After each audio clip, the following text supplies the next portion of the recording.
परमात्मा कहते हैं खाले पीले विलसले रे हंसा। परमात्मा कहते हैं कि छोड़ दे पिछलों की रीत। पिछलों की रीत को छोड़ना पड़ेगा। जो पहले हम करते थे उन सभी को त्यागना पड़ेगा, क्योंकि वो शास्त्र विरुद्ध थी और हमें अब हानि करते थे। हम आशीर्वाद देते हैं, सिर पे हाथ रखते हैं, तो हमारी जो पुण्य होंगे तो उसमें प्रवेश कर जाएंगे और हमारी उतनी ही जेब खाली हो जाएगी। तो इसलिए ये भी हमने सतलोक चलने के लिए, क्योंकि हम बिल्कुल पुण्यहीन हैं और अपने पुण्यों को सुरक्षित रखने के लिए ऐसा भी नहीं करना है। अब क्या समस्या आती है कि जैसे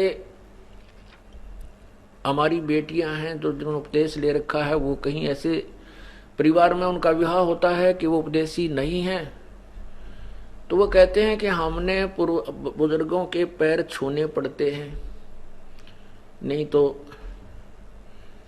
एक लोक वेद के आधार से हम निंदनीय हो जाते हैं, दुनिया बात बनाती है। तो उनके लिए हम प्रार्थना करते हैं कि आप चरण छू सकते हो, लेकिन अपने चरण नहीं छुआना, क्योंकि हम चरण छुएंगे तो उससे कुछ ना कुछ लेंगे। मतलब हमारा वहां चरण छूने का उद्देश्य ये ना होना चाहिए कि ये मुझे कुछ दान दे या मुझे कोई आशीर्वाद दे, ऐसी भावना नहीं होनी चाहिए। केवल एक रिवाज है तो हम उनके चरण छुएं भी, दुख दर्द हो जावे बूढ़े बुजुर्ग जवान के पैर दबावा भी, कमर भी दबावें, सिर भी दबावें, मालिश करें, नवावें, ऐसी कोई वो दोष नहीं है। भक्तिहीनता या नाम नहीं खंड होता।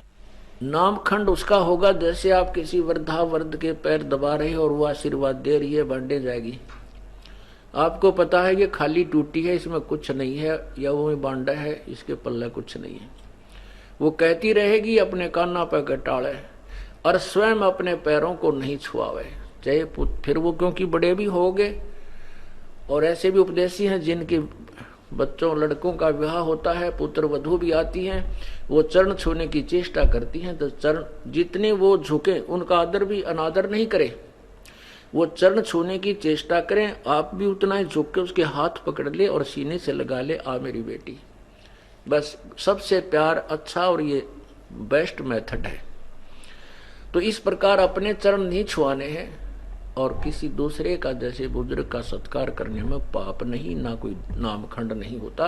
लेकिन उद्देश्य ये ना हो कि मैं इसके चरण छूं और ये मुझे आशीर्वाद दे, मुझे कुछ प्राप्ति हो पुत्र की या धन की, फिर नामखंड होगा। तो हमने किसी को सिर पे हाथ नहीं रखना, आशीर्वाद नहीं देना, ये हमारे फॉल पॉइंट हैं। ये हमें भक्तिहीन करने के काल के जाल और रिवाज है। इनको ऐसे तरीके से हमें एक बीच का रास्ता निकालना है कि सांप भी मर जाए, ये रिवाजें भी बंद हों और लाठी भी ना टूटे, हमारा नाम भी खंड ना हो। तो उसके लिए ये नहीं है कि किसी बुजुर्ग या बीमार हो जाता खूब पैर दबावे, उसकी मालिश करे, सिर की करे, शेक करे, जो भी कोई सेवा करनी है कि खूब करो। एक औपचारिकता या किसी दूसरे कारण से नहीं करना चाहिए। तो ऐसे क्या होता था, जैसे पहले पगड़ी बांधते थे, जिसको पगड़ी बांध दी बड़े बेटे का, तो वो आशीर्वाद देता था पहले ही कि ये मेरे बाद ये उत्तराधिकारी होगा।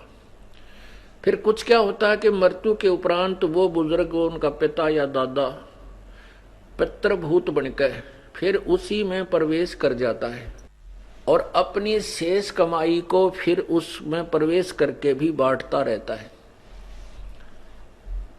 और इस प्रकार वो फिर सीधा पशु योनि में पहुंच जाता है। ये काल का जाल है, परमेश्वर कबीर देव ने हमें बताया है।